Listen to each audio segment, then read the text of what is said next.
মাদারীপুরে ব্রিজের রেলিং ভেঙে বাস খালে পড়ে নিহত ৯, আহত অন্তত ৩১ জন। সারা দেশে নিহত আরও ৬। চাঁপাইনবাবগঞ্জে বখাটের হাসুয়ার কোপে ১০ম শ্রেণীর ছাত্রী খুন, আহত আরও ৩ ছাত্রী হাসপাতালে ভর্তি। অভিযুক্ত আটক, শাস্তি নিশ্চিতের আশ্বাস শিক্ষামন্ত্রী। ৭ দিন অচেতন থাকার পর ঢাকা মেডিকেলে মারা গেল মোহাম্মদপুরের নির্যাতিত কিশোরী গৃহপরিচারিকা। অভিযুক্ত দম্পতি পলাতক। বিশ্বব্যাপী নারীর অধিকার নিশ্চিতের আহ্বান প্রধানমন্ত্রীর। জাপানের জি7-এর পার্শ্ব বৈঠকে অংশগ্রহণ। ব্রিটিশ প্রধানমন্ত্রী ক্যামেরনের সঙ্গে দ্বিপাক্ষিক বৈঠক। এবং পঞ্চম পর্বের ইউনিয়ন পরিষদ নির্বাচনের ভোট গ্রহণ শনিবার। পৌঁছে গেছে নির্বাচনী সামগ্রী। বিভিন্ন স্থানে সহিংসতায় উদ্বিগ্ন ভোটার, নিরাপত্তা জোরদার।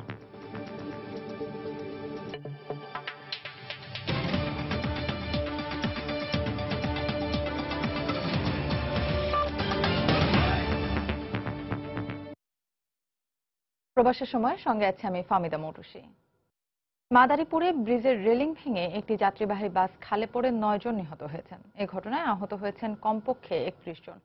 স্থানীয় জনতা, পুলিশ ও ফায়ার সার্ভিসের ৩টি ইউনিট যৌথভাবে উদ্ধার তৎপরতা চালায়। সঞ্জয় কর্মকার অভিজিতের তথ্য ও শাহাদাত আকনের ছবি নিয়ে ডেস্ক রিপোর্ট। শুক্রবার বিকেলে ঢাকা বরিশাল মহাসড়কের মাদারীপুর সদর উপজেলার সমাদদার এলাকায় ব্রিজের উপর বরিশালগামী সুগন্ধা পরিবহনের একটি যাত্রীবাহী বাসের চাকা ফেটে যায়। বাসটি নিয়ন্ত্রণ হারিয়ে ব্রিজের রেলিং ভেঙে খালে পড়ে যায়। এ সময় বেশ কয়েকজন ছাত্রে ডাঙায় উঠে আসে। পরে স্থানীয়দের সহায়তায় ফায়ার সার্ভিস নিহত ও আহতদের উদ্ধার করে। সমাদদার ব্রিজের ওখানে স্ট্যান্ডে মানে টায়ার বাস্ট হয়েছে, গাড়ি ছিল ১০০ টন। আওয়াজ শোনার পরে আমরা ছুটে আসছি। ছুটে আসার আগে আমাদের এলাকার স্থানীয় যারা ছিল পার্শ্ববর্তী, তারা এসে গুরুত্বপূর্ণ ভূমিকা পালন করে। আহতদের মাদারীপুর সদর হাসপাতাল সহ স্থানীয় বিভিন্ন হাসপাতালে ভর্তি করা হয়। এদের মধ্যে কয়েকজনের অবস্থা আশঙ্কাজনক বলে জানিয়েছে ফায়ার সার্ভিস ও পুলিশ। ফায়ার সার্ভিস, অ্যাম্বুলেন্স আমরা ঘটনাস্থলে পৌঁছি। আমরা এসেই 7টি লাশ উদ্ধার করি এবং আশঙ্কাজনকভাবে বেশ কয়েকজনকে হাসপাতালে প্রেরণ করি। তবে হতাহতের সংখ্যা এবং লাশের সংখ্যা বাড়তে পারে। চলতি বছর একই এলাকায় সড়ক দুর্ঘটনায় ৫ জন নিহত ও অন্তত ১২ জন আহত হন। সময় সংবাদ, মাদারীপুর। সাভার, মেহেরপুর, পঞ্চগড়, খাগড়াছড়ি ও ময়মনসিংহে আলাদা সড়ক দুর্ঘটনায় ৬ জন নিহত হয়েছেন। শাস্তি প্রয়োগ করে সড়কের শৃঙ্খলা ফিরিয়ে আনার পাশাপাশি পথচারী, চালক ও মালিকদের আইন মানতে বাধ্য করার বিষয়টি গুরুত্ব পাচ্ছে নতুন সড়ক পরিবহন আইনের খসড়ায়। সংশ্লিষ্টরা বলছেন, অপরাধের সর্বনিম্ন শাস্তি উল্লেখ না থাকা এ খসড়ার বড় দুর্বলতা। বিশেষজ্ঞরা বলছেন, সড়কে নিরাপত্তা শৃঙ্খলা ফিরিয়ে আনতে শুধু শাস্তির মেয়াদ বা অর্থদণ্ড বাড়ানোই যথেষ্ট নয়, থাকতে হবে প্রশিক্ষণের ব্যবস্থা। সেলিয়া সুলতানার রিপোর্ট। রাস্তায় প্রতিযোগিতা, ঝুঁকিপূর্ণ ওভারটেকিং আর যাত্রী দুর্ভোগের এমন দৃশ্য এখন প্রতিদিনের। রাজধানীতে প্রায় ৬,০০০ গণপরিবহন রয়েছে। দুবেলার ট্রিপ হিসেব করলে প্রায় ১২,০০০ চালক। তবে তাদের কতজনের গাড়ি চালানোর যথাযথ প্রশিক্ষণ এবং সড়ক পরিবহনের নিয়ম কানুন জানা আছে তা নিয়ে রয়েছে শঙ্কা। ১২-১৩ বছর সদরঘাট গুলিস্তান। আমার ওস্তাদ গাড়িতে ডিউটি করে গাড়ি শিখছি, ড্রাইভারি। না, ড্রাইভিং লাইসেন্স পেতে কোনো সমস্যা হয় না। আইডেন্টি কার্ড মার্ক থাকে না, দেখা গেলো শতকরা ৫০ জনের লাইসেন্স আছে, ৫০ জনের নাই। কিন্তু প্রশ্ন হচ্ছে, প্রশিক্ষণের বাইরে থাকা এসব সাধারণ পরিবহন চালকদের, যারা আইন বা শাস্তির কথাই জানেন না, তাদের প্রশিক্ষণের সুযোগ বৃদ্ধি না করে শাস্তির পরিমাণ বাড়িয়ে সড়কে কতটুকু শৃঙ্খলা ফিরিয়ে আনা সম্ভব? সর্বোচ্চ শাস্তি এটা খুব একটা ভেগ ট্রাম। সর্বোচ্চ শাস্তি ১ সেকেন্ডেরও হতে পারে, কিংবা কাঠগড়ায় দাঁড়ালো, যতটুকু দাঁড়ালো এটুকুই তার সর্বোচ্চ শাস্তি হতে পারে। তো সর্বোচ্চ শাস্তির মানে থাকতে হবে যেরকম, তেমনি সর্বনিম্ন শাস্তিও থাকতে হবে, যে এর নিচে শাস্তি দেওয়া যাবে না। আনট্রেন ড্রাইভারকে আপনি দিয়েছেন, সেই জন্য তো ড্রাইভার দায়ী নয়। ড্রাইভার তার জীবিকার কারণে সে ড্রাইভিংয়ে গেছে। এটার জন্য দায় নিতে হবে যে গাড়িতে তাকে বসিয়েছে, অর্থাৎ ওনার অফ দ্য ভেহিকেল। সমস্ত সার্টিফিকেট বা তার অ্যাবিলিটি, ক্যাপাবিলিটি না যাচাই করে কোনো গাড়ি দিয়েছে। এবং তারপরে নিতে হবে যে রাষ্ট্রের, যে রাষ্ট্র এই তাকে ড্রাইভার করার জন্য কি কাজ করেছে। এছাড়া শুধুমাত্র আইন প্রণয়ন করে নয়, আইনের বাস্তবায়নে সড়কে পথচারীদের যথাযথ পথে পারাপার না করা এবং পরিবহনের যাত্রীদের নিরাপদে ওঠানামার বিষয়টিও কঠোরভাবে মানতে বাধ্য করতে হবে। তবেই পাওয়া যাবে আইনের সুফল। সেলিয়া সুলতানা, সময় সংবাদ, ঢাকা। চাঁপাইনবাবগঞ্জে বখাটের হাসুয়ার আঘাতে ১০ম শ্রেণীর এক স্কুল ছাত্রী নিহত হয়েছে। গুরুতর আহত হয়েছে আরও ৩ জন। এ ঘটনায় অভিযুক্তকে আটক করেছে পুলিশ। এ ঘটনায় নিহতের মা বাদী হয়ে হত্যা মামলা দায়ের করেছেন। চাঁপাইনবাবগঞ্জ থেকে এম এ মাহবুবের পাঠানো তথ্য ছবি নিয়ে ডেস্ক রিপোর্ট। শুক্রবার সকালে কোচিং শেষে বাড়ি ফিরছিল চাঁপাইনবাবগঞ্জের এএসএম মহিপুর উচ্চ বিদ্যালয়ের ১০ম শ্রেণীর শিক্ষার্থী কণিকা, তারিন, মরিয়ম ও তানজিলা। সদর উপজেলার মহিপুর মোড়ে আসলে স্থানীয় বখাটে আব্দুল মালেক তাদের পথ রোধ করে। এক পর্যায়ে বখাটে আব্দুল মালেক হাসুলি দিয়ে ৪ জনকেই এলোপাতাড়ি কুপিয়ে আহত করে। এ সময় চিৎকার শুনে এলাকাবাসী ঘটনাস্থল থেকে শিক্ষার্থীদের উদ্ধার করে। গুরুতর অবস্থায় তাদের উদ্ধার করে সদর হাসপাতালে নেওয়া হলে শিক্ষার্থী কণিকা রানী ঘোষকে মৃত ঘোষণা করেন চিকিৎসক। আহত অন্যদের অবস্থার অবনতি হলে রাজশাহী মেডিকেল কলেজ হাসপাতালে পাঠানো হয়। পিছন থেকে একটা ছেলে এসে আমার একটা বান্ধবীকে মেরেছে হাসে দিয়ে, আর আমরা 3 জন পালাতে গেছি, আমরা 3 জনকেও একে একে মেরেছে। 2 জনের হেড ইনজুরি পাওয়া গেছে, একজনের নাকে ইনজুরি হয়েছে। আমরা তাদেরকে স্টিচ দিচ্ছি এবং নর্মাল ড্রেসিং করে আমাদের ওয়ার্ডে ভর্তি আছে। ঘটনার পরপরই অভিযুক্ত আব্দুল মালিককে আটক করে পুলিশের হাতে তুলে দেয় গ্রামবাসী। এই ঘটনায় জনগণের সহায়তায় মূল আসামি আব্দুল মালিককে গ্রেফতার করা হয়েছে। বিস্তারিত তদন্ত করে আমরা বলতে পারব। পুলিশ জানিয়েছে অভিযুক্ত আব্দুল মালিক সদর উপজেলার দিয়ার ধাইনগর গ্রামের আব্দুল লতিফের ছেলে। বছর খানেক আগে মাদক সেবনের দায়ে ভ্রাম্যমাণ আদালত তাকে 3 মাসের কারাদণ্ডাদেশ দিয়েছিলেন। সময় সংবাদ, চাঁপাইনবাবগঞ্জ। এদিকে চাঁপাইনবাবগঞ্জে বখাটের হাসুয়ার আঘাতে 10ম শ্রেণীর ছাত্রী নিহতের ঘটনাকে উদ্বেগজনক মন্তব্য করে অপরাধীর দৃষ্টান্তমূলক শাস্তি নিশ্চিতের কথা জানিয়েছেন শিক্ষামন্ত্রী নুরুল ইসলাম নাহিদ। এছাড়া গুরুতর আহত অপর 3 শিক্ষার্থীর চিকিৎসায় যাতে কোনো বিঘ্ন না ঘটে সেজন্য প্রশাসনের কর্মকর্তাদের প্রয়োজনীয় ব্যবস্থা নেওয়ার নির্দেশনা দিয়েছেন তিনি। শুক্রবার রাতে নিজ বাসভবনে সাংবাদিকদের প্রশ্নের জবাবে তিনি একথা বলেন। বিষয়টা খুবই উদ্বেগের বিষয় যে দিনের বেলার একটা জেলা শহরের মধ্যে 4টা মেয়ে একসাথে হেঁটে আসতেছে, পিছন দিক থেকে একটা বদমাইশ ছেলে আক্রমণ করলো। এটাতে তো নিরাপত্তার একটা সমস্যা দেখা দিয়ে খুব স্বাভাবিকভাবেই তাকে গ্রেপ্তার করা হয়েছে। আর কেউ আছে কিনা, কি পিছনে থাকতে পারে, এগুলো আমাদের ব্যবস্থা নিতে দ্রুতই যেন আইনি ব্যবস্থা নেওয়া হয়। চাঁপাইনবাবগঞ্জের ডিসচার্জে আমার কথা হয়েছে, দাফন টাফন ইত্যাদি প্রয়োজন ব্যবস্থা যা আছে সেগুলো করার ব্যবস্থা নিতে। আর এই 3 জনের জন্য রাজশাহী মেডিকেল কলেজে ভালো চিকিৎসা হয় সেজন্য আমাদের বিভাগীয় কর্মকর্তা শারমিন চৌধুরী সেখানে উপস্থিত আছেন এবং সার্বক্ষণিক দেখাশোনা করতেছেন। প্রবাসী সময় আরো থাকছে। আধিপত্য বিস্তারকে কেন্দ্র করে বরিশালে প্রতিপক্ষের হামলায় 1 জন নিহত, প্রতিবাদে বিক্ষোভ, ভাঙচুর। এবং জঙ্গি অর্থায়নের অভিযোগে সিঙ্গাপুরে আটক 6 বাংলাদেশের বিরুদ্ধে অভিযোগ গঠন, নাশকতার পরিকল্পনা ছিল বাংলাদেশে। G7 আউটরিচ মিটিংয়ে বিশ্বব্যাপী নারীর মর্যাদা ও অধিকার নিশ্চিতের আহ্বান জানিয়েছেন প্রধানমন্ত্রী শেখ হাসিনা। শুক্রবার সকালে জাপানের নাগোয়ার কাশিকো দ্বীপে এই বৈঠকে বিশ্ব নেতৃবৃন্দের সঙ্গে বৈঠকে অংশ নেন বাংলাদেশের প্রধানমন্ত্রী। বৈঠকের 2টি সেশনে নারীর ক্ষমতায়ন, মানসম্মত অবকাঠামো, জলবায়ু ও স্বাস্থ্য সেবা নিয়ে কথা বলেন প্রধানমন্ত্রী। এই বৈঠকে বাংলাদেশের গুরুত্ব বিশ্ব নেতৃবৃন্দের কাছে স্পষ্ট হয়েছে বলে জানিয়েছেন প্রধানমন্ত্রীর মুখ্য সচিব আবুল কালাম আজাদ। এরপর স্থানীয় সময় দুপুরে আউটরিচ বৈঠকের ফাঁকে ব্রিটিশ প্রধানমন্ত্রী ডেভিড ক্যামেরনের সঙ্গে দ্বিপাক্ষিক বৈঠক করেন প্রধানমন্ত্রী শেখ হাসিনা। এ সময় যুক্তরাজ্যের ইউরোপীয় ইউনিয়নে থাকা বা না থাকার বিষয়ে ক্যামেরন বাংলাদেশের প্রধানমন্ত্রীর অভিমত জানতে চান। জনগণের বৃহত্তর অর্থনৈতিক স্বার্থের কথা বিবেচনা করে যুক্তরাজ্যের ইউরোপীয় ইউনিয়নে থাকা উচিত বলে মত দিয়েছেন প্রধানমন্ত্রী শেখ হাসিনা।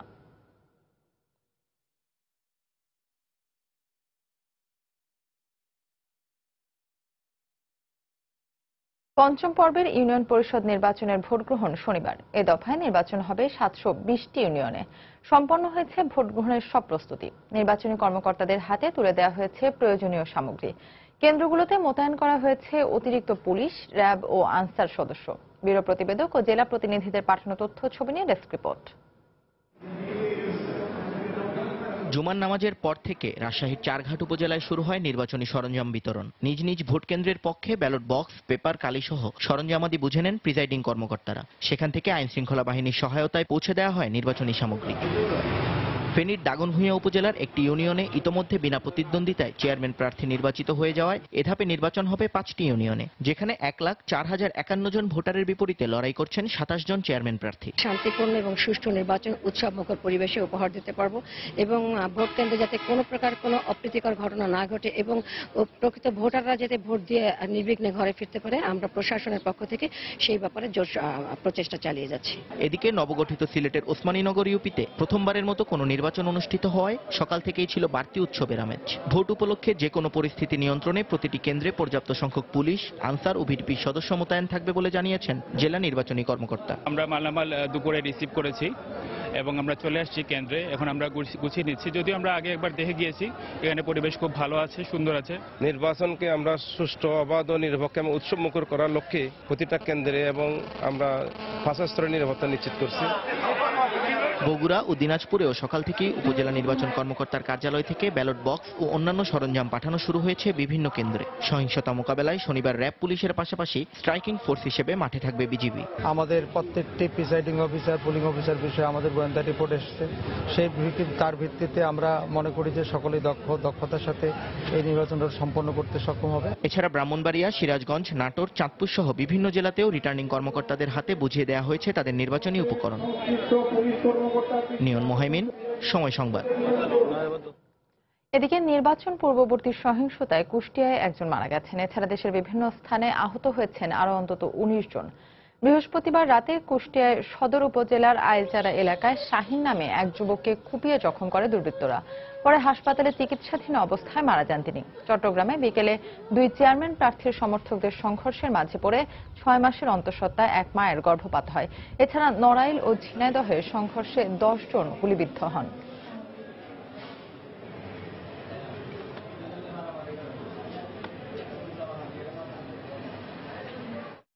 আধিপত্য বিস্তারকে কেন্দ্র করে বরিশালে প্রতিপক্ষের হামলায় রেজাউল করিম নামে এক ছাত্রলীগ কর্মী নিহত হয়েছেন। শুক্রবার রাত 10টার দিকে নগরের পলিটেকনিক কলেজ এলাকায় এই ঘটনা ঘটে। এর প্রতিবাদে আশপাশের বাড়িঘরে ভাঙচুর চালায় বিক্ষুব্ধরা। স্থানীয়রা জানান, কলেজের গেটের সামনে সমর্থকদের সাথে কথা বলছিলেন মহানগর ছাত্রলীগের সদস্য রেজাউল করিম রেজা। এ সময় তাদের উপর হামলা চালায় প্রতিপক্ষের লোকজন। হামলায় রেজা, মেহেদি ও ফাহিম সহ 4 জন আহত হন। উদ্ধার করে বরিশাল শেরেবাংলা মেডিকেল কলেজ হাসপাতালে নেওয়া হলে রেজাকে মৃত ঘোষণা করেন কর্তব্যরত চিকিৎসক। এদিকে ঘটনার পরই পলিটেকনিক কলেজ এলাকায় বিক্ষোভ করে রেজার সমর্থকরা। এ সময় তারা আশপাশের বেশ কয়েকটি বাড়িঘরে ভাঙচুর করে। খবর পেয়ে ঘটনাস্থলে গিয়ে পরিস্থিতি নিয়ন্ত্রণে আনে পুলিশ। তবে এ বিষয়ে কোনো কথা বলতে রাজি হয়নি পুলিশ।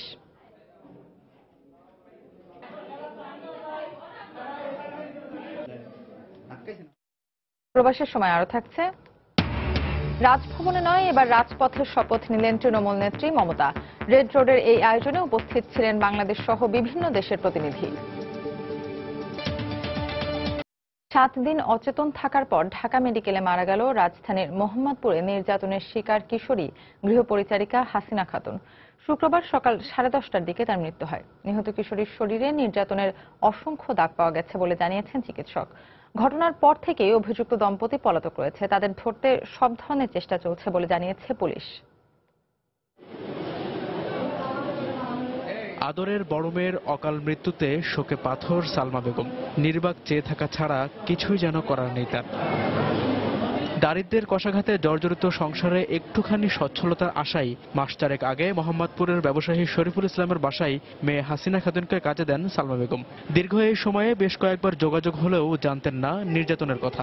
6 দিন আগে হঠাৎই খবর পেয়ে ঢাকা মেডিকেলে এসে মেয়েকে পান অচেতন অবস্থায়। আমার যারা তো লাগে হেয়ার মোবাইলে আমার ফোন করে খবর কইছে মেলেরিয়া টাইফয়েডে ধরা পড়ছে। আবার পরে দেই হাত ভাঙছে, একটা পাও ভাঙছে, আপনার আঘাত করছে, কানের আঘাত করছে, আমার জিব্রার আঘাত করছে, আপনার ফিডার চেক দিছে। আমি আমার বারাত কারো রয়েছে আমার এবার খাওয়ার পরে ভাবিতে ভর্তির সময়ে নিহতের শরীরে নির্যাতনের অসংখ্য চিহ্ন ছিল বলে জানান কর্তব্যরত নার্স ও ডাক্তার। যে এই মালিকের বাসায় কাজ করত, ওই মালিকে না জানি মালিকের ছেলে জ্বর কইয়া মেডিকেলে আনছে। তখন যে ভর্তি করে তো ওই বাক্সে সমস্ত শরীরে ক্ষত বিক্ষত হয়ে রয়েছে। মেয়েটাকে আমরা যখন পেয়েছিলাম, যখন পেশেন্টটা ছিল ডিপ আনকনশাস, প্লাস বডিতে মাল্টিপল ইনজুরি মার্ক ছিল বিভিন্ন ডিউরেশনের। এই অবস্থায় দোষীদের সর্বোচ্চ শাস্তির দাবি করেছেন নিহতের বাবা মা। দর্শনের সামনে আমি চাই যে এটা আপনারা কিভাবে কি করবেন, এটা আমার মেয়ের দামি করছে নিচ্ছি, ওয়ার শাস্তিটা দামি করছে নিচ্ছি। আপনার ওয়ার শাস্তিটা আপনারা যেমন পারেন আপনারা এমন সাংঘাতিকতা এমন করে দিবেন। এদিকে ঘটনার পর থেকে অভিযুক্ত দম্পতি পলাতক রয়েছেন বলে জানিয়েছে পুলিশ। আমরা ভিকটিমের মাকে নিয়ে যে বাসায় কাজ করতাম ওই বাসায় গিয়েছি, বাট বাসাটা তালাবদ্ধ। তবে আমরা চেষ্টা করতেছি যে কোনোভাবে তাকে ধরার জন্য। নিহত হাসিনা খাতুনের গ্রামের বাড়ি ময়মনসিংহের ধোবাড়া উপজেলার কামালপুর গ্রামে। 3 বোনের মধ্যে সেই ছিল সবার বড়। তারেকুজ্জামান শিমুল, সময় সংবাদ, ঢাকা। জঙ্গিবাদে অর্থায়নের অভিযোগে সিঙ্গাপুরে গত মাসে আটক 6 বাংলাদেশির বিরুদ্ধে অভিযোগ গঠন করেছে দেশটির আদালত। শুক্রবার দুপুরে কঠোর নিরাপত্তায় তাদেরকে সিঙ্গাপুরের একটি আদালতে হাজির করা হয়। গত মাসে অভ্যন্তরীণ নিরাপত্তা আইন ভঙ্গের অভিযোগে তাদেরকে আটক করে পুলিশ। ওই বাংলাদেশিরা নিজেদের আইএস সদস্য বলে দাবি করে বলে জানায় সিঙ্গাপুর কর্তৃপক্ষ। কয়েক দফায় জিজ্ঞাসাবাদ শেষে শুক্রবার তাদের বিরুদ্ধে জঙ্গিবাদে অর্থায়নের অভিযোগ আনা হয়। গ্রেফতারকৃতরা হলেন রহমান মিজানুর, মামুন লিয়াকত আলী, মিয়া রুবেল, জামান দৌলত, মোহাম্মদ জাবাত কায়সার হাজি, নুরুল ইসলাম সওদাগর ও সোহেল হাওলাদার।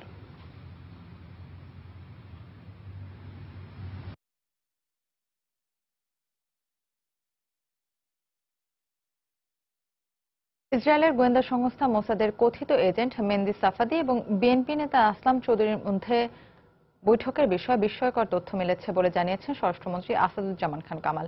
তিনি জানান, এই ঘটনার সঙ্গে বিএনপি ছাড়াও অন্য দলের নেতারাও জড়িত। শুক্রবার সকালে স্বরাষ্ট্রমন্ত্রী তার বাসভবনে সাংবাদিকদের এ তথ্য জানান।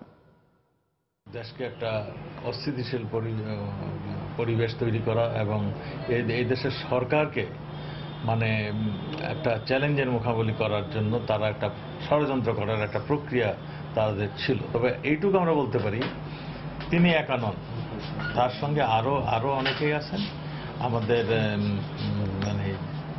দলের অন্য দলের নেতারাও এখানে কয়েকজনের নাম এসে চলে আসবে আমরা মনে করছি। আমরা অনেক কিছুই পেয়েছি যা হয়তো অনেকেরই বিস্ময় হয়ে যায়।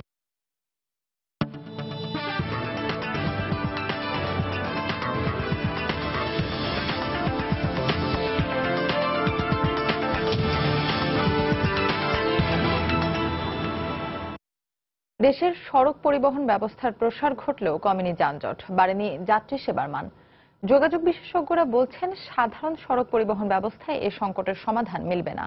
হাতে নিতে হবে এক্সপ্রেসওয়ের মতো উচ্চাকাঙ্ক্ষার প্রকল্প। তাই আসছে বাজেটে দ্রুতগতি ও নিরবচ্ছিন্ন যোগাযোগ ব্যবস্থাপনার পরিকল্পনা সামনে রেখে বরাদ্দের পরামর্শ তাদের। অর্থনীতিবিদদের পরামর্শ, শুধু অর্থায়ন নয় বরং অর্থ খরচের সক্ষমতা বাড়ানোর উপরও জোর দিতে হবে। সাজিদ রাজুর রিপোর্ট। 80-র দশক থেকেই সম্প্রসারণশীল দেশের সড়ক পথ।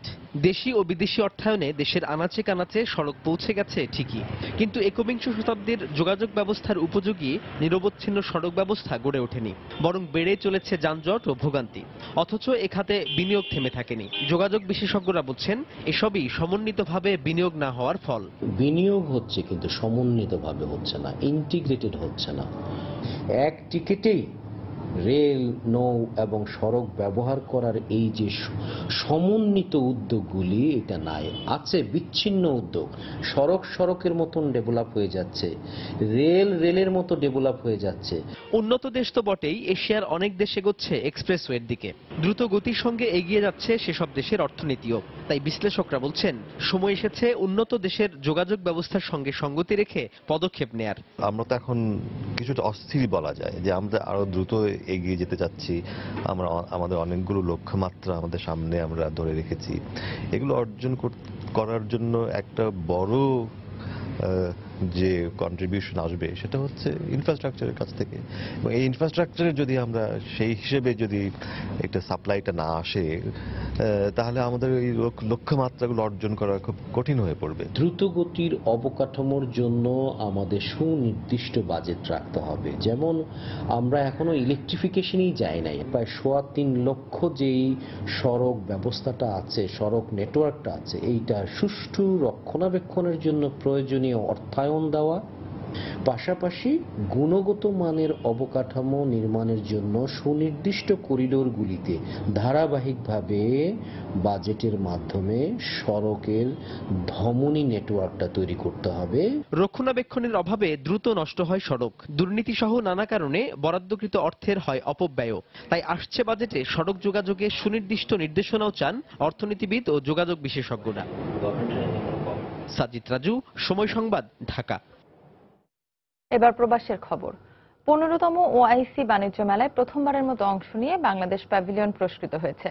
5 দিন ব্যাপী এই মেলায় ওআইসি ভুক্ত 39টি দেশ অংশ নেয়। এর মধ্যে বাংলাদেশের স্টল ছিল 36টি।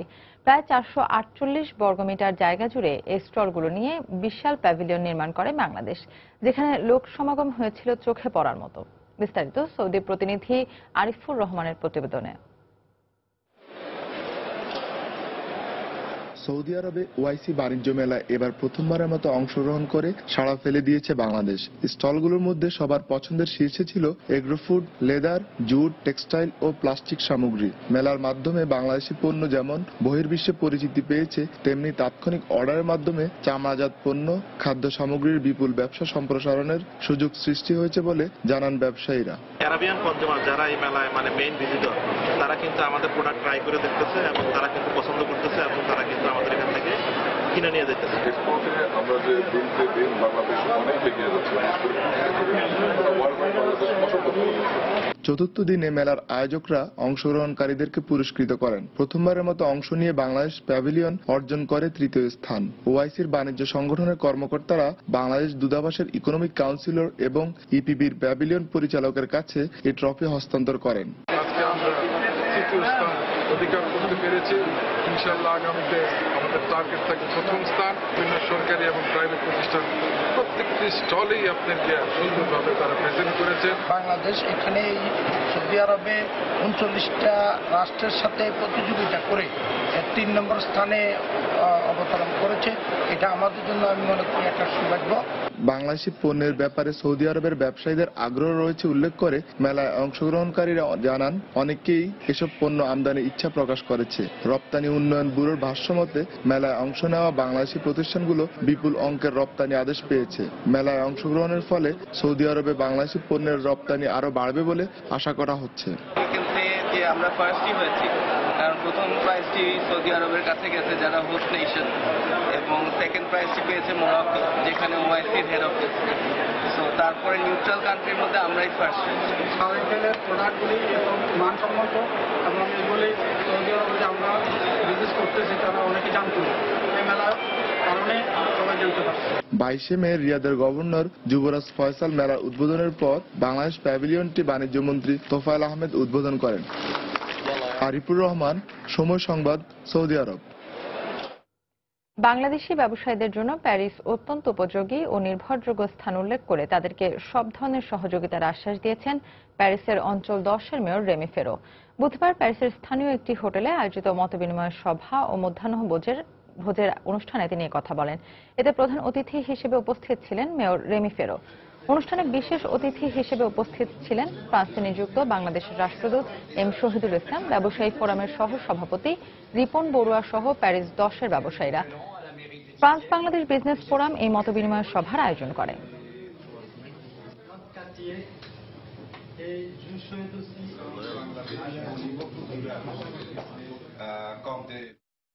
বাংলাদেশের বিচার ব্যবস্থাকে সরকার নিয়ন্ত্রিত পক্ষপাত দুষ্ট বলে মন্তব্য করেছেন সৌদি আরবের রিয়াদ প্রবাসী 14গ্রাম উপজেলা বিএনপির নেতারা। শুক্রবার রিয়াদের স্থানীয় একটি হোটেলের হলরুমে 14গ্রাম উপজেলা বিএনপির নবগঠিত আহ্বায়ক কমিটির আয়োজনে অনুষ্ঠিত এক পরিচিতি সভায় এসব কথা বলেন বক্তারা। এ সময় তারা বিএনপি চেয়ারপারসন বেগম খালেদা জিয়া সহ দলটির সকল কেন্দ্রীয় নেতাদের নামে মিথ্যা মামলা দেওয়ার প্রতিবাদ জানান। নবগঠিত আহ্বায়ক কমিটির সভাপতি আব্দুল মোমিন খানের সভাপতিত্বে এবং কাজী আইয়ুব আলীর পরিচালনায় অনুষ্ঠানের প্রধান অতিথি হিসেবে উপস্থিত ছিলেন প্রবাসী কুমিল্লা জেলা বিএনপির উপদেষ্টা ইয়াকুব চৌধুরী। সৌদি আরব কেন্দ্রীয় কমিটির সংগ্রামী সাধারণ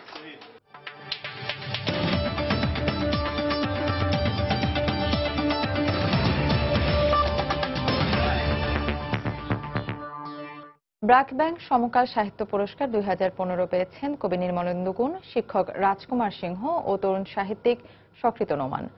শুক্রবার রাতে রাজধানীর বঙ্গবন্ধু আন্তর্জাতিক সম্মেলন কেন্দ্রে উপলক্ষে আয়োজিত অনুষ্ঠানে বিজয়ী 3 কবি ও সাহিত্যিকের হাতে সম্মাননা তুলে দেন অর্থমন্ত্রী আবুল মাল আব্দুল মুহিত। অর্থমন্ত্রী বলেন, এ ধরনের স্বীকৃতি সমাজ ও দেশকে অনেক দূর এগিয়ে নেয়। এ সময় মঞ্চে উপস্থিত ছিলেন সমকালের প্রকাশক একে আজাদ, ব্র্যাক ব্যাংকের ব্যবস্থাপনা পরিচালক সেলিম আরএফ হোসেন ও কবি আসাদ চৌধুরী। দেশের সাহিত্য ও সংস্কৃতি জগতের বিখ্যাত ব্যক্তিত্বরা অনুষ্ঠানে উপস্থিত ছিলেন।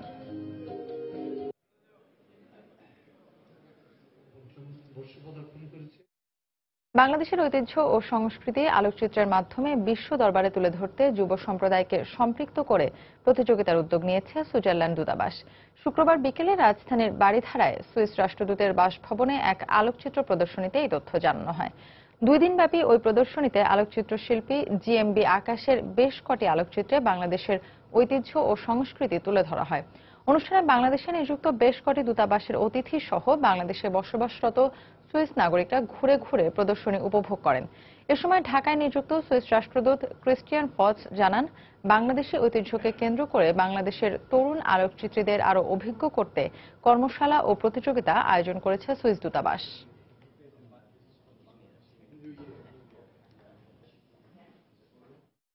আন্তর্জাতিক প্রসঙ্গ। ভারতের পশ্চিমবঙ্গে দ্বিতীয়বারের মতো মুখ্যমন্ত্রী হিসেবে শপথ নিলেন তৃণমূল নেত্রী মমতা বন্দ্যোপাধ্যায়। শপথ গ্রহণের এই অনুষ্ঠানে অতিথি হিসেবে উপস্থিত ছিলেন বাংলাদেশ, ভুটান এবং ভারতের বিভিন্ন রাজনৈতিক দলের 140 জন কেন্দ্রীয় নেতৃবৃন্দ। এছাড়া অমিতাভ বচ্চন, শাহরুখ খান সহ বলিউড এবং টলিউডের বেশ কয়েকজন শিল্পীও শপথ অনুষ্ঠানে উপস্থিত ছিলেন। এদিকে শপথ গ্রহণের পর বাংলাদেশের শিল্পমন্ত্রী আমির হোসেন আমুর মাধ্যমে প্রধানমন্ত্রী শেখ হাসিনাকে পশ্চিমবঙ্গে আমন্ত্রণ জানান মমতা। দ্বিতীয়বারের মতো পশ্চিমবঙ্গের মসনদে বসলেন মমতা বন্দ্যোপাধ্যায়। রাজভবন ছেড়ে কলকাতার রেড রোডে জনতার কাতারে শপথ নিলেন মুখ্যমন্ত্রী হিসেবে। আমি অকপট শ্রদ্ধা। স্থানীয় সময় 12:40 রাজ্যপাল কেশরীনাথ ত্রিপাঠী তাকে শপথ বাক্য পাঠ করান। তৃণমূলের আরো 42 জন বিধায়ক মন্ত্রী হিসেবে শপথ নেন এদিন। পশ্চিমবঙ্গের মালদহ বাদে সব জেলার অন্তত একজন বিধায়ককে বেছে নেওয়া হয়েছে মন্ত্রিসভার সদস্য হিসেবে। মালদহতে কোনো আসনে বিজয়ী হতে পারেনি তৃণমূল। এছাড়া মন্ত্রিসভায় এবার ঠাঁই হয়েছে কয়েকজন মুসলিম ও আদিবাসী বিধায়কের। মমতার শপথ নেওয়ার এই অনুষ্ঠানে উপস্থিত ছিলেন ভারতের প্রথম সারির সব রাজনৈতিক দলের নেতৃবৃন্দ, ছিলেন উত্তরপ্রদেশ, বিহার ও দিল্লির মুখ্যমন্ত্রী। মমতার আমন্ত্রণে হাজির হন বাংলাদেশের শিল্পমন্ত্রী আমির হোসেন আমু এবং ভুটানের প্রধানমন্ত্রী শেরিং তোবগে। মাননীয় প্রধানমন্ত্রীর পক্ষ থেকে, দেশবাসীর পক্ষ থেকে শুভেচ্ছা জানাচ্ছি। শপথ নেয়ার পর মুখ্যমন্ত্রীর কার্যালয়ে নবান্নে যান তৃণমূল নেত্রী। সেখানে তাকে দেয়া হয় গার্ড অফ অনার। এরপর তিনি তার কর্মস্থলে প্রবেশ করেন। শিরিন আক্তার, সময় সংবাদ।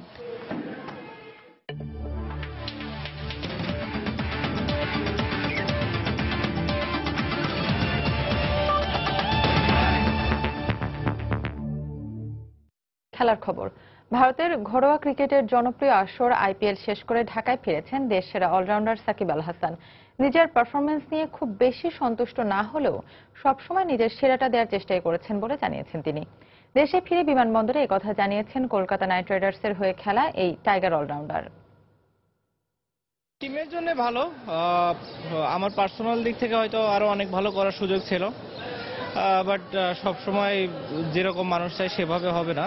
তো এই তো ওভারঅল আমার কাছে মনে হয় টিম হিসাবে আমাদের ফার্স্ট টার্গেট ছিল কোয়ালিফাই করা টপ 4-এ, তো সেটা আমরা করতে পারছি। বাট হ্যাঁ, আনফরচুনেটলি আমরা ফাইনাল খেলতে পারিনি। আসলে যে যত ভালোই করুক সন্তুষ্ট থাকে না, তারপরে এবার ওরকম ভালো কোনো পারফরমেন্স করি নাই যে খুব সন্তুষ্ট থাকার মতো। ওর জন্য নতুন এক্সপিরিয়েন্স ছিল, আর 2 জন বাংলাদেশের প্রতিনিধিত্ব করতে পারাটা বা ওরকম একটা বড় আসরে অবশ্যই ভালো ব্যাপার। গেল বৃহস্পতিবার বিসিবির ওয়ার্কিং কমিটির বৈঠকে আলোচনা হয়েছে প্রধান নির্বাচকবিহীন নির্বাচন কমিটি ও প্যানেলের সদস্য সংখ্যা বাড়ানোর ব্যাপারে। দল নির্বাচনে পূর্ণ স্বচ্ছতা আনতে এমন উদ্যোগ নেওয়া হয়েছে বলে জানালেন ক্রিকেট অপারেশনস কমিটির চেয়ারম্যান আকরাম খান। সাথে হিট স্ট্রিকের বিকল্প হিসেবে ভারত, পাকিস্তান, শ্রীলঙ্কা ছাড়াও ওয়েস্ট ইন্ডিজের পেসার কার্টলি অ্যাম্ব্রোসের নামও আছে বোলিং কোচের তালিকায়। টিম সিলেক্ট করবে আপনার সিলেক্টররা, আচ্ছা ওরা কিন্তু অ্যাডভাইস নিবে ক্যাপ্টেন এবং হ্যাঁ, এটা আমাদের মধ্যে সিদ্ধান্ত হয়েছে। গতকাল আমরা এটা প্রস্তাব দিব, বাট এটা এখনো ফাইনাল হয় নাই। সেই জিনিসটা আপনার অ্যাডভাইস নিয়ে সেটা টিম দিবে চেয়ারম্যানকে, চেয়ারম্যান যেটা আগে করা হতো চেয়ারম্যান সেটা পাঠিয়ে দিবে। বাট চেয়ারম্যান যে মিটিংয়ে থাকবে যেহেতু কোঅর্ডিনেট করতে, যেন পরে এটা নিয়ে আবার অস্বীকার যেন কেউ না করে। শ্রীলঙ্কা থেকে 2 জন, ইন্ডিয়া থেকে 1 জন, পাকিস্তান থেকে 1 জন এবং আরও অ্যামব্রোসের কথাও শোনা যাচ্ছে। আমরা চেষ্টা করব, বাট আমরা যত ভালো কোচ হোক আমরা আনার চেষ্টা করব। আইপিএল এর খবর। ডেভিড ওয়ার্নারের ব্যাটিং নৈপুণ্যে আইপিএল এর ফাইনাল নিশ্চিত করল মুস্তাফিজের সানরাইজার্স হায়দ্রাবাদ। দ্বিতীয় কোয়ালিফায়ারের গুজরাট লায়ন্সকে 4 উইকেটে হারিয়েছে হায়দ্রাবাদ। 58 বলে 93 রান করে ম্যাচ সেরা হয়েছেন ওয়ার্নার। ইনজুরির কারণে এই ম্যাচে একাদশের বাইরে ছিলেন কাটার মাস্টার মুস্তাফিজ। দিল্লির ফিরোজ শাহ কোটলায় টস জিতে গুজরাটকে ব্যাটিংয়ে পাঠায় হায়দ্রাবাদ। দলীয় মাত্র 7 রানে ডুইডেভিডিকে আউট করে শুরুটা বেশ ভালো করে ভুবনেশ্বর কুমার। দ্বিতীয় উইকেটে খেলতে নেমে নিজের নামের প্রতি সুবিচার করতে পারেননি অধিনায়ক সুরেশ রায়নাও। তবে দীনেশ কার্তিক ও ব্রান্ডন ম্যাককালামের ব্যাটে ভর করে শুরুর বিপর্যয় কাটিয়ে ওঠে গুজরাট। এরপর অ্যারন ফিঞ্চের 32 বলে 50 রানের ঝোড়ো ইনিংসে 162 রানের চ্যালেঞ্জিং সংগ্রহ পায় গুজরাট লায়ন্স। ব্যাট করতে নেমে শুরুটা ভালো হয়নি হায়দ্রাবাদেরও। দলীয় 84 রানে ধাওয়ান, যুবরাজ সিং আর হেনরিক সহ মতো প্রথম সারির 5 উইকেট হারিয়ে ধুঁকতে থাকে মুস্তাফিজের দল। তবে এক প্রান্ত আগলে রেখে একাই লড়তে থাকেন অধিনায়ক ডেভিড ওয়ার্নার। শেষ দিকে বিপুল শর্মার 11 বলে 27 আর ওয়ার্নারের হার না মানা 93 রানে ভর করে 4 বল হাতে রেখে জয়ের বন্দরে পৌঁছে যায় সানরাইজার্স হায়দ্রাবাদ।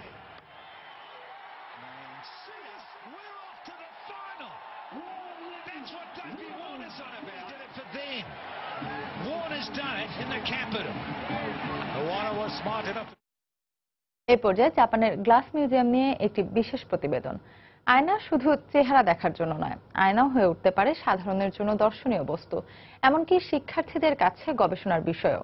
আর এ ধারণা থেকে শিল্পোন্নত দেশ জাপান তৈরি করেছে বিশ্বের প্রথম এবং একমাত্র গ্লাস মিউজিয়াম। রাজধানী টোকিওতে প্রতিষ্ঠিত এই জাদুঘরে স্থান পেয়েছে আয়না দিয়ে তৈরি অন্তত 400 উপকরণ। জাপান ঘুরে এসে গ্লাস মিউজিয়ামের কথা জানাচ্ছেন কমল দে। গ্লাস মিউজিয়াম বলে হয়তো এই সবকিছুই গ্লাসের তৈরি। ভবন থেকে শুরু করে উপরে ওঠার যে সিঁড়ি তাও আয়নার। জাদুঘরে স্থান পাওয়া নানা উপকরণে বলে দিচ্ছে জাপানিরা যে কোনো কাজে আয়না ব্যবহারের ক্ষেত্রে কতটা এগিয়ে রয়েছে। কি নেই এই আয়নার জাদুঘরে? শীত মৌসুমে ঠান্ডা থেকে বাঁচার জন্য যেমন রয়েছে বিশ্বসাহিত্য আয়না, তেমনি দিনের আলোর ব্যবহারের পাশাপাশি তাপ প্রতিরোধক আয়নাও রয়েছে এখানে। গুলিতে অটুট থাকবে এ ধরনের আয়নাও রয়েছে এই জাদুঘরে।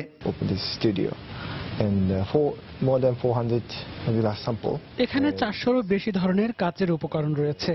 কাচ এখন বিশ্ব অর্থনীতিতে গুরুত্বপূর্ণ উপাদান। এই বিষয়টি মাথায় রেখে এলজিসি এই জাদুঘর তৈরি করেছে।